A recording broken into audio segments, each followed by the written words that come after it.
Hello, this is Dr. Philip May.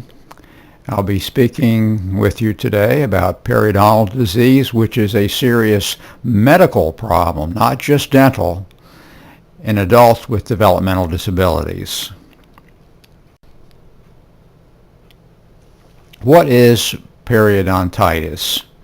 Periodontitis refers to inflammation of the gum, which is seen at the junction of the tooth and the gum. You usually see it on the surface, but as shown in this slide, it can be deep within the tooth, below the crown, and there may be periodontal pockets, spaces between the gum and the tooth, that the dentist can probe and give you a measurement of your pocket depth. It could be 4, 5, 6, 8, 10 millimeters deep.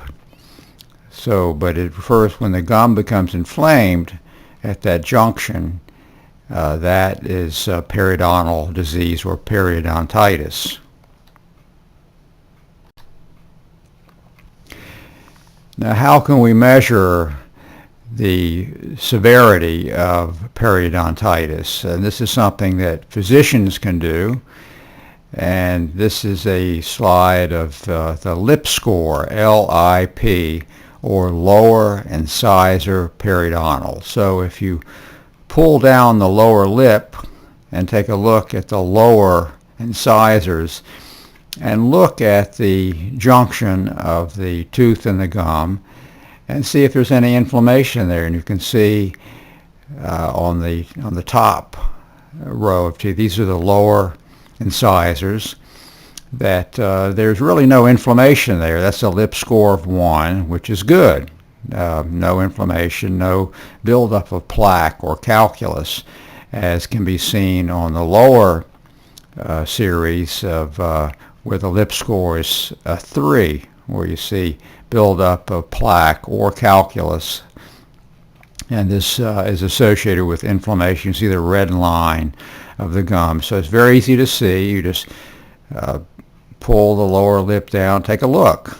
And one of the criticisms that dentists have of physicians is they never look in the mouth. So by all means, this is something that the primary care physician should do and take some responsibility for. Now here's a case of very severe periodontal disease or gingivitis. You see the extensive buildup of the plaque or calculus there, and the inflammation surrounding the tooth. So this is a lip score of 4. A lip score of 5 would be this kind of condition with some missing teeth, which is kind of the next thing that happens. Now here is a photograph of a tooth that fell out of a person's mouth, and you can see on the left-hand side the severe thick deposits around the junction of where the root and the crown is covered by like an umbrella of hard calculus, also known as plaque. On the right-hand side, you can see what the tooth looks like after you take a penknife and scrape off those hard deposits. It's like it's a hard calcium deposits that build up around the tooth, and that was what was seen in the previous slides, the calculus with the tooth still in place. So this is an amazing process, and can lead to a lot of dental problems, and as we're going to get into, some medical problems as well. Now, why is there such a high prevalence of periodontal disease in adults with developmental disabilities, and especially in those with severe intellectual disability with a lot of medical complexity? But it's a health consequence of all four of the complications seen with neurodevelopmental disorders. And now I'm getting into the neurodevelopmental model just for a minute. I'm going to go over the conceptualization of the health conditions that occur in persons with severe developmental disabilities. Here's the neurodevelopmental model, and the way this is conceptualized is that there are causes, complications, and consequences of childhood onset brain dysfunction. So if you look at the center hexagon, where it says neurodevelopmental disorders, they refer to hundreds of different genetic or acquired disorders which lead to childhood onset brain dysfunction. And once there's brain dysfunction, there are four major consequences. I should say there are four major complications of the brain dysfunction. And those are cognitive, behavior, seizures, and motor, as represented in the rectangles that surround the hexagon.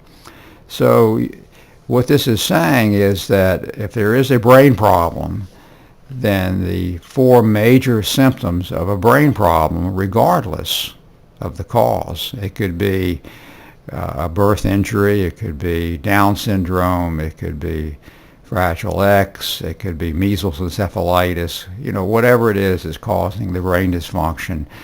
The person who has the brain dysfunction is at greater risk for cognitive problems, behavior problems, seizures, and motor dysfunction.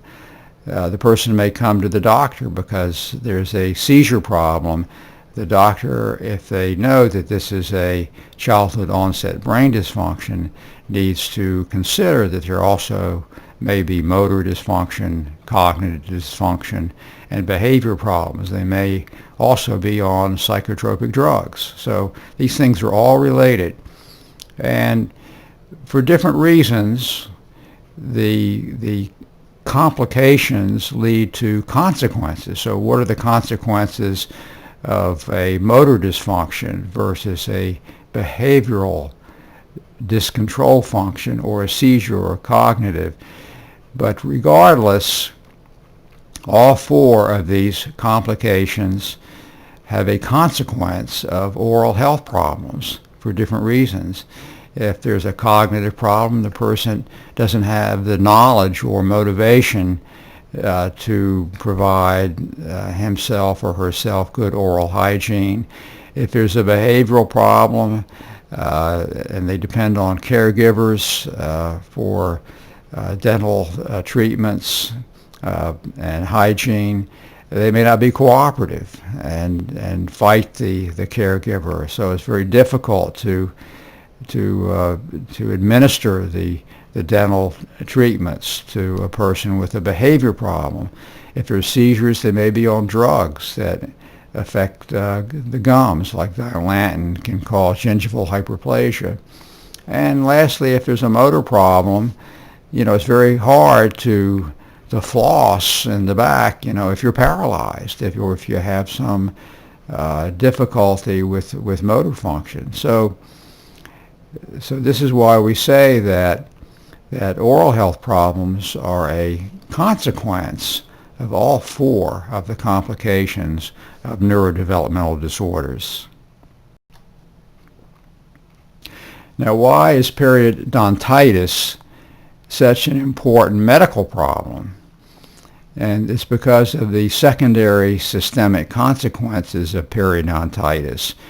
There is a lot of evidence that severe periodontal disease is associated with subacute bacterial endocarditis, aspiration pneumonia, coronary artery disease, cerebrovascular disease, low birth weight and prematurity, autoimmune disease, and loss of diabetic control. So we're going to just focus on the coronary artery disease just for a moment. Okay, here is one study reported in 2006 in the Archives of Internal Medicine, which is entitled Role of Periodontal Bacteria and Importance of Total Pathogen Burden in the Coronary Event and Periodontal Disease Periodont Study. We're going to go into this briefly. The investigators looked at two groups of patients, the controls and those that had a history of coronary artery disease. And they were both the control group and the experimental group were males. They're about the same age. Of course, the coronary artery disease group had a higher incidence of myocardial infarction, high blood pressure, diabetes, and hyperlipidemia.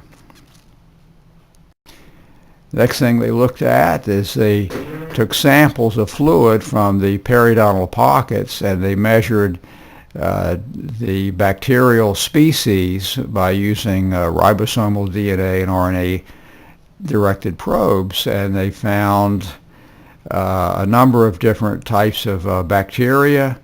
Actinobacillus on the top here seems to be the most important. When they looked at the total pathogens, the coronary heart disease cases had more pathogens, and it was mostly Actinobacillus.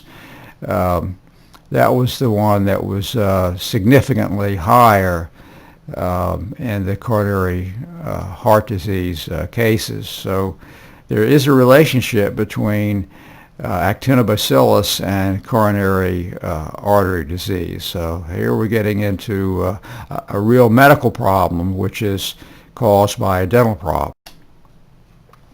So in summary, there appears to be a relationship between periodontitis and coronary heart disease. Coronary disease risk may be related specifically to periodontal total pathogen burden and especially infection with Actinobacillus. And I'm not going to try to pronounce that word. I'll leave that one up to you. In conclusion, primary care physicians need to examine the mouth of their patients with developmental disabilities. And it's very easy to do. You just, pull down the lower lip and look at the lower incisor periodontal score. If evidence for periodontal disease exists, dental referral should occur. And lastly, and most importantly, the primary care physician should follow up after dental treatment in order to determine that the problem has been corrected. Because unfortunately, in many countries, including the United States, the dentists don't always they're not always very thorough in correcting the problems. And of course, the patient may be problematic in terms of behavior, and there may be a need for restraints or general anesthesia to really get the job done. This is very controversial. And the reimbursement to the dentist is very low, usually from Medicaid. So unfortunately, they need a primary care physician advocate to sometimes get on the phone and encourage the dentist, to really do a good job getting rid of that plaque and treating that periodontal disease. So there is a role for the primary care physician here, very important role. Okay, that concludes the talk. Thank you very much for listening. Again, this is Dr. Philip May, and if you would like to get in touch with me, my email address is ifcd.pmay@gmail.com. Bye-bye.